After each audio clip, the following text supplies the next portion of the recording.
Ya. Mama coba masker.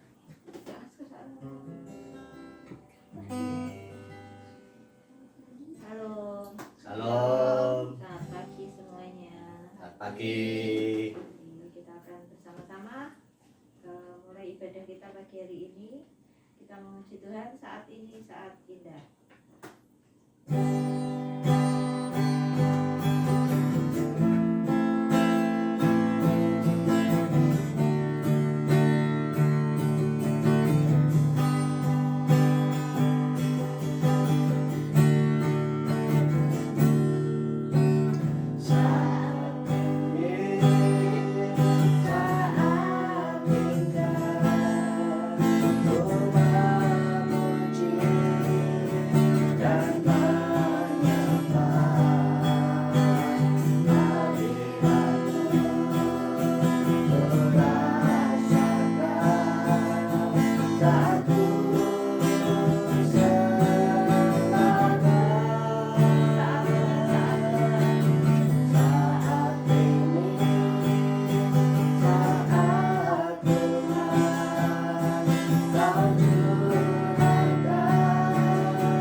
Saat ini mereka masing-masing di rumah mereka juga mengadakan ibadah.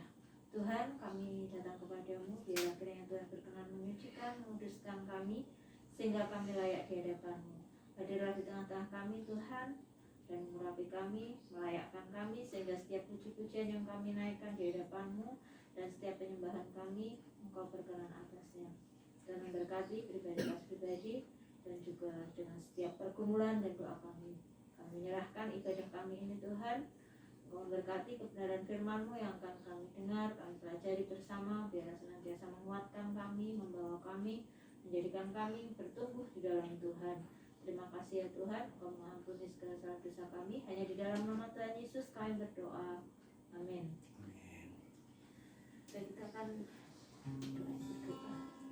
Kita akan memuji Tuhan kembali, suka-sukamu Tuhan.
berdoa untuk keluarga Bu Ari ya, keluarga Bu Ari, keluarga Bu Ila yang sakit, terus juga ada anak-anak yang lain kita doakan supaya sembuh. Juga berdoa untuk sekolahnya yang sudah anak-anak yang sekolah yang besok Senin sudah mulai meskipun secara online, kita doakan adik mbak juga tetap berdoa. Bapak mau pimpin doa, kita berdoa bersama-sama. Mari kita akan berdoa bersama-sama.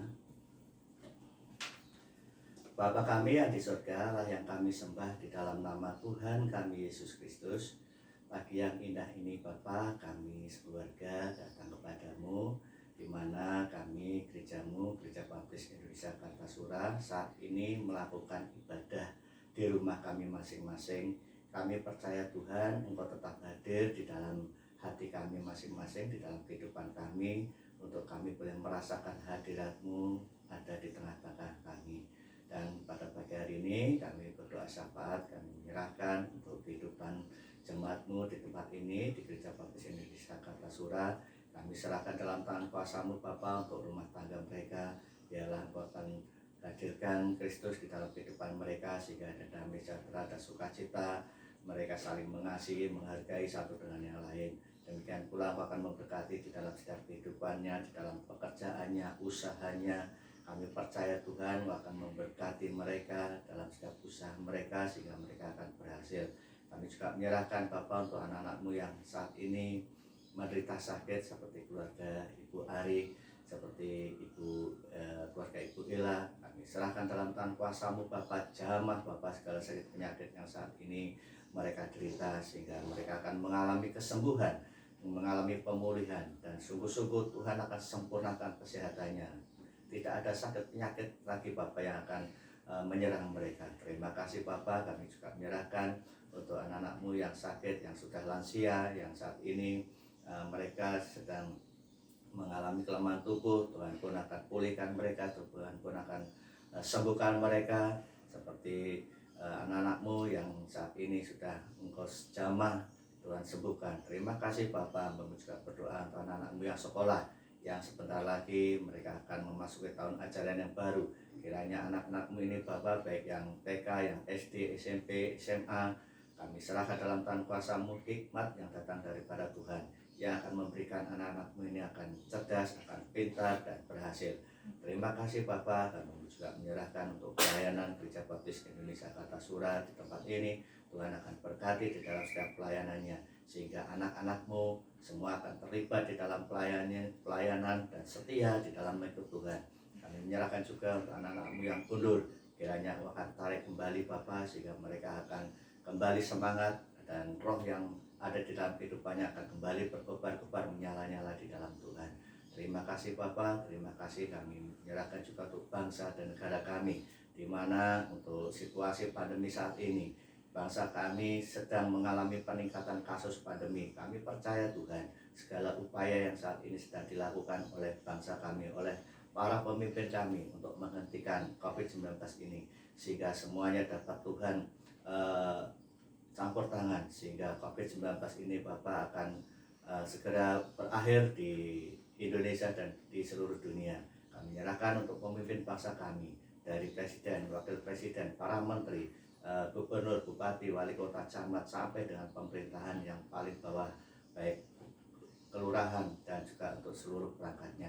Kami juga berdoa untuk desa Pabilan ini, kami serahkan dalam tangan kuasa-Mu, di mana gereja-Mu ada di tempat ini, sehingga gereja-Mu ini akan menjadi berkat bagi desa Pabilan ini, sehingga seluruh masyarakat ini Bapak, Tuhan akan berkati. Terima kasih Bapak, inilah doa syukur kami, sahabat kami yang kami persembahkan hanya di dalam nama Tuhan Yesus Kristus. Amin. Oke, kita akan mendengarkan firman Tuhan. Mari kita sambut firman Tuhan dengan pujian Kusiapkan Hatiku Tuhan.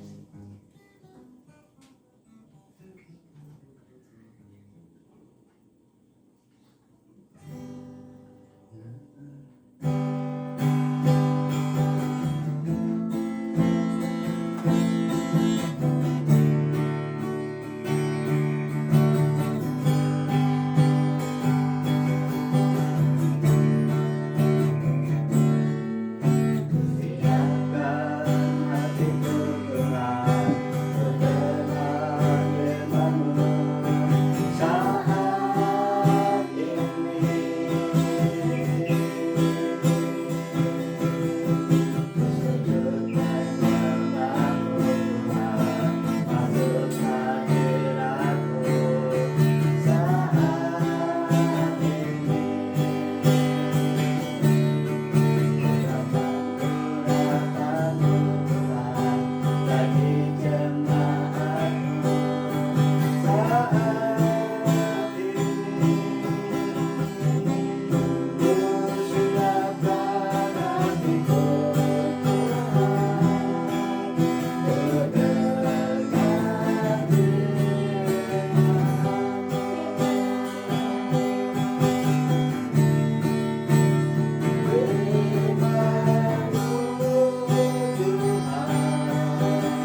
Salam semuanya.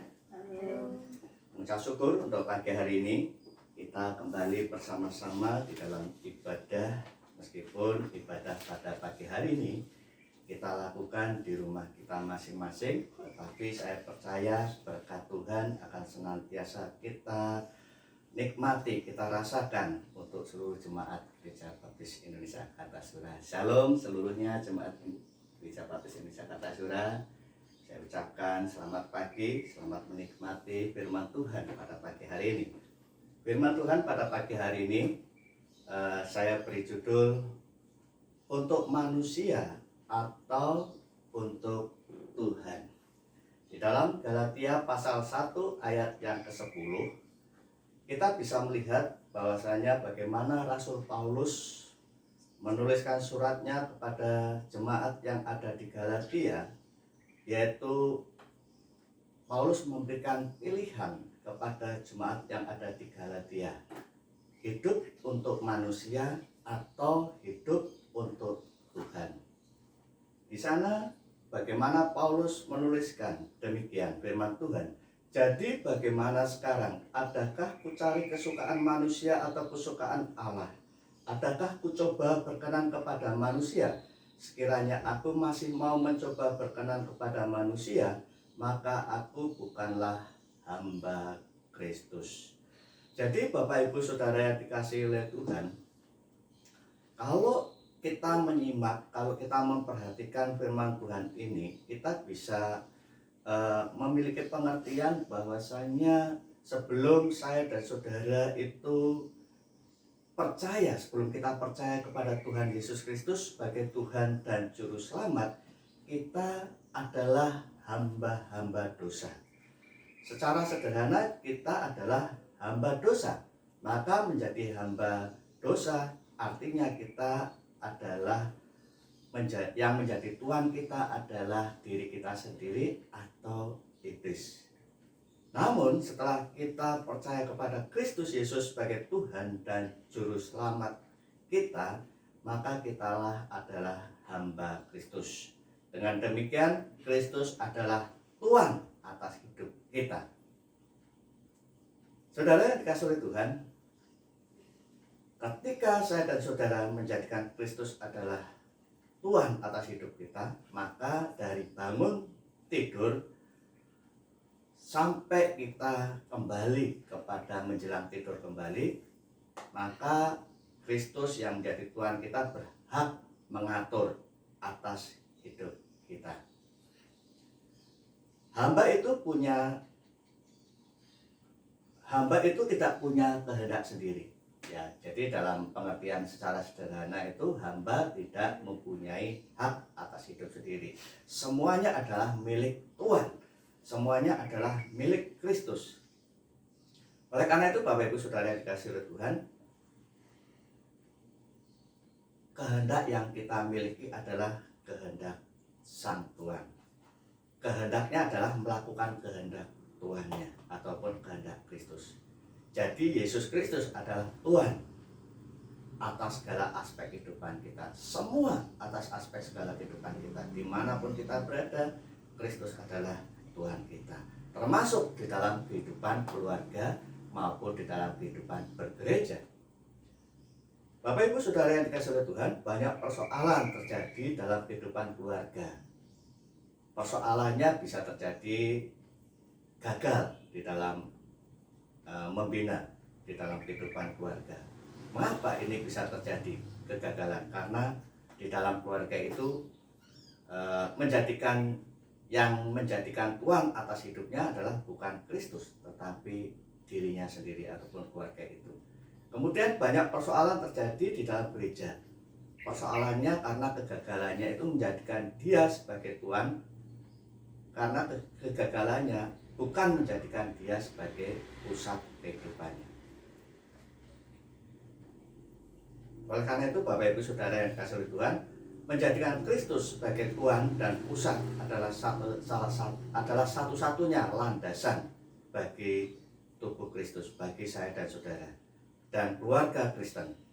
Dan sebagai hamba Kristus tentunya akan tunduk kepada Kristus sebagai Raja, sebagai Tuhan atas hidup kita.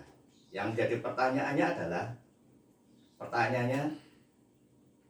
siapa yang lebih penting di dalam kehidupan kita?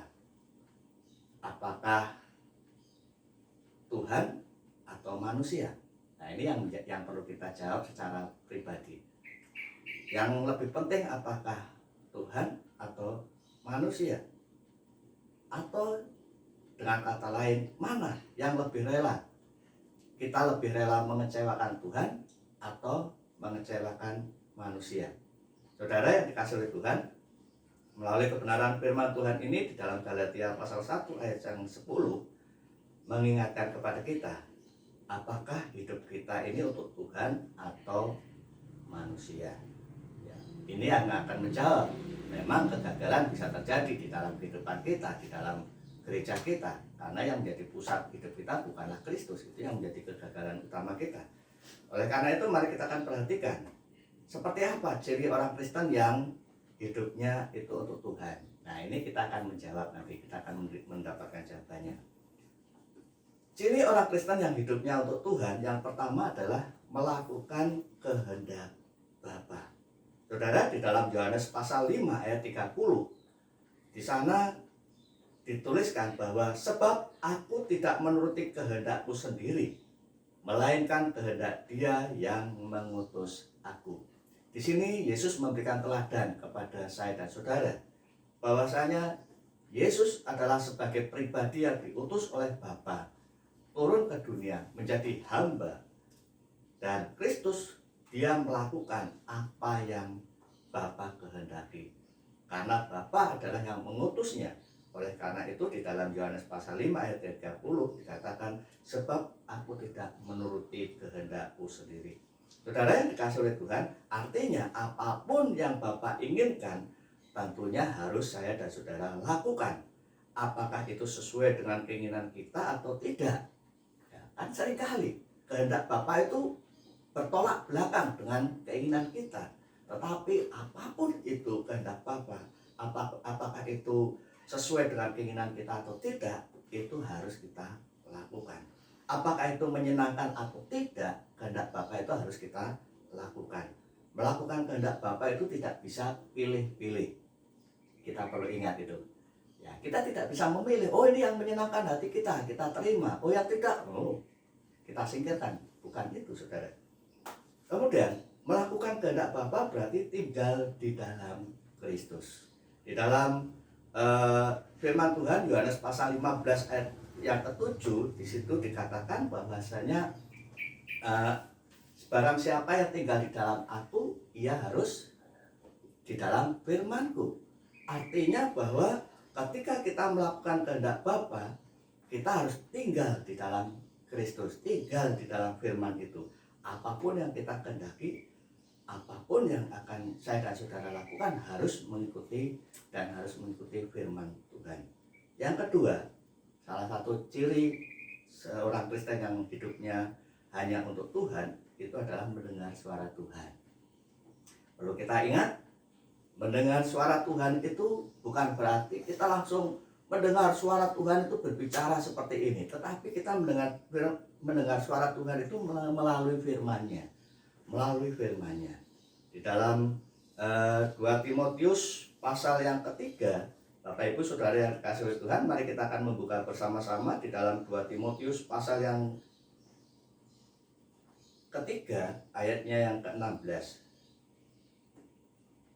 Segala tulisan yang dihilangkan Allah memang bermanfaat untuk mengajar, untuk menyatakan kesalahan, untuk memperbaiki kelakuan, dan untuk mendidik orang dalam kebenaran. Jadi dalam hal ini ketika kita membaca firman Tuhan, kita mendengar suara Tuhan. Karena di dalam firman Tuhan itu banyak sekali mengajarkan kepada kita untuk kita melakukan kehendak Bapa. Apakah kita sedang hidup di luar dari Tuhan, artinya kita sedang berbuat salah. Di situ firman Tuhan menyatakan kesalahan kepada kita dan mendidik kita. Oleh karena itu Bapak Ibu Saudara, ciri orang yang senantiasa hidupnya untuk Tuhan itu mendengarkan suara Tuhan. Kemudian bagian yang kedua, ciri orang Kristen yang hidupnya untuk manusia. Nah ini saudara. Ya. Yang pertama adalah melakukan kehendak manusia. Kita tahu bahwa melakukan kehendak manusia itu artinya kita tunduk, kita menuruti apa yang menjadi keinginan manusia. Harapan untuk dari hal itu saudara, kita tunduk, kita menuruti apa yang menjadi keinginan manusia itu pasti ada tujuannya. Harapannya untuk mendapat simpati saudara. Seringkali kita tunduk kepada apa yang mungkin manusia terapkan, ya karena ketundukan kita kepada mereka itu karena kita hanya ingin mendapatkan simpati, mendapatkan nama baik, kemudian mendapatkan pujian atau sanjungan. Ya. Orang-orang Kristen yang demikian, akhirnya orang-orang Kristen ini hidupnya hanya tunduk kepada seseorang. Apakah itu yang dikatakan benar atau tidak, yang penting dia tunduk. Hanya ingin mendapatkan simpati, mendapatkan nama baik, mendapatkan pujian atau sanjungan. Saudara, orang Kristen yang hidupnya untuk manusia itu akan mudah dikecewakan.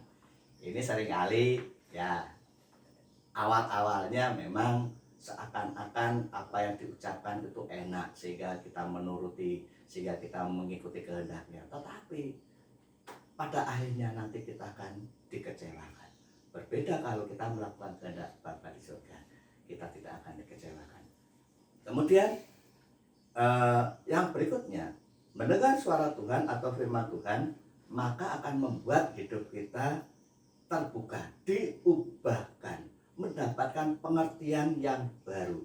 Di dalam Lukas pasal yang ke-24 ayat yang ke-45, mari kita akan membuka bersama-sama Lukas pasal yang ke-24 ayat yang ke-45. Di situ dikatakan bahwasanya lalu ia membuka pikiran mereka sehingga mereka mengerti kitab suci. Saudara, memang kalau di dalam kehidupan kita sepanjang hari kita mendengarkan suara Tuhan dengan membaca firman Tuhan, maka pikiran kita terbuka. Maka kita akan mendapatkan pengertian baru. Ya, pengertian baru di sini adalah pengertian hidup di dalam Tuhan. Tahu yang benar, tahu yang mana yang tidak dikehendaki oleh Tuhan. Bapak Ibu Saudara yang dikasihi oleh Tuhan, yang kedua, ciri yang kedua adalah bagaimana orang Kristen yang hidupnya untuk manusia. Ciri yang kedua adalah memuaskan telinga. Saudara yang dikasihi oleh Tuhan, di dalam 2 Timotius pasal yang kedua, 2 Timotius pasal yang kedua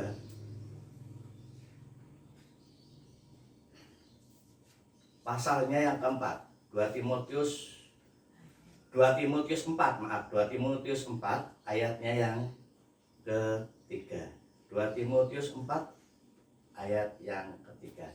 Karena akan datang waktunya orang tidak lagi menerima ajaran sehat, tetapi mereka akan mengumpulkan guru-guru menurut kehendaknya untuk memuaskan keinginan telinganya.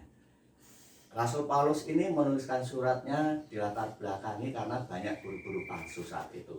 Guru-guru palsu yang dimaksud adalah dia menyampaikan pemberitaannya itu hanya untuk memuaskan telinganya. Bapak Ibu Saudara bisa melihat bagaimana ilustrasi di dalam catatan yang sudah Bapak Ibu Saudara terima. Saudara yang dikasihi oleh Tuhan, disitulah ilustrasi. Banyak memang saudara seorang pendeta. Di sini ilustrasinya demikian. Seorang pendeta bercerita pada saya suatu kali bahwa ada banyak gereja yang ternyata tidak siap untuk menerima khotbah yang isinya keras. Kalau khotbah tentang berkat itu populer memang. Jadi kalau ingin laris ya khotbah tentang berkat saja. Ini kalau para pengkhotbah ingin laris, manis khotbahnya itu ya isi khotbahnya tentang berkat-berkat saja. Itu dijamin aman dan pasti diundang lagi dan lagi. Ini ilustrasinya demikian. Tetapi kalau khotbahnya menjurus pada dosa, teguran dan sejenisnya, ya siap-siap saja untuk tidak diundang lagi. Ada gembala gereja yang pernah mengajaknya bicara sehabis khotbah dan berkata, "Pak, jangan khotbah yang seperti itulah, jemaat bisa kabur semua nanti karena tersinggung."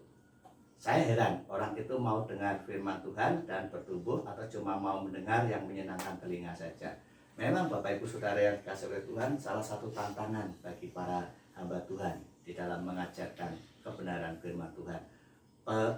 Firman Tuhan yang orisinil itu harus diajarkan sesuai dengan apa yang dikatakan oleh Alkitab. Jadi kita tidak mengajarkan hal-hal yang menyenangkan telinga saja.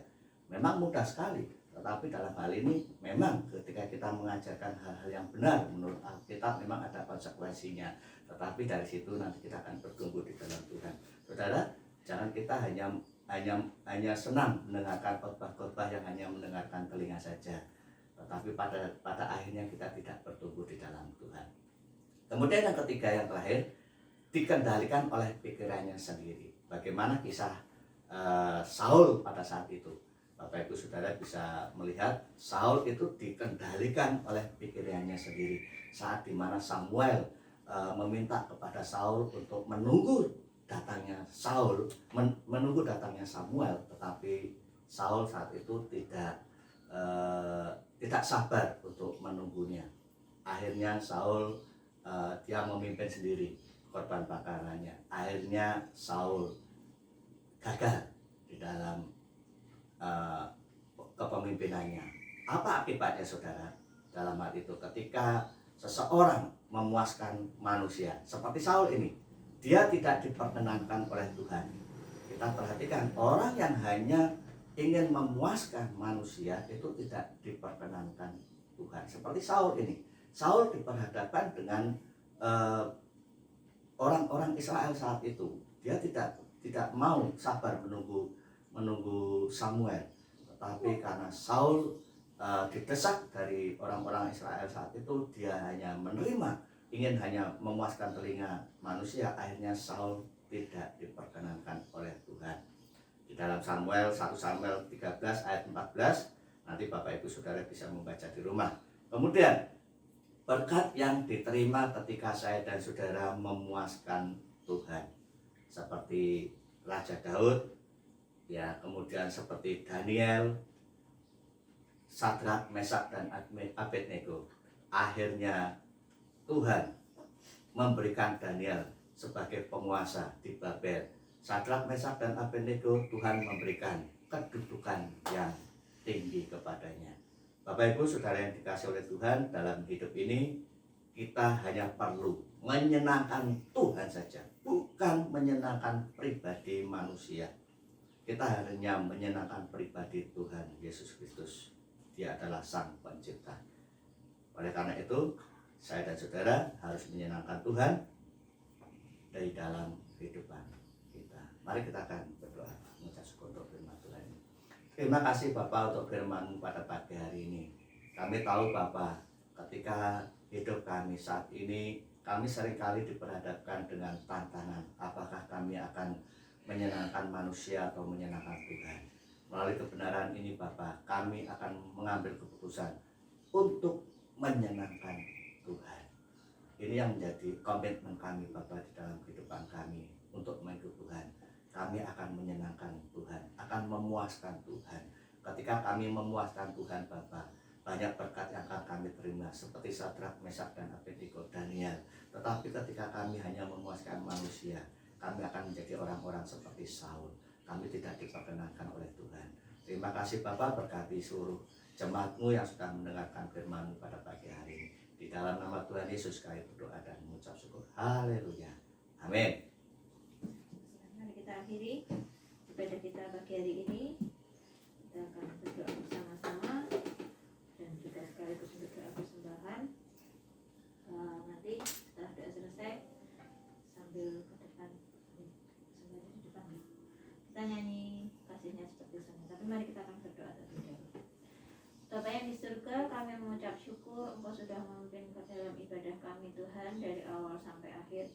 Dan kami percaya ketika kami melakukan semuanya ini untuk-Mu Tuhan, Engkau berkenan atasnya. Biar semuanya ini menjadi persembahan kami yang harum, yang berkenan di hadapan-Mu.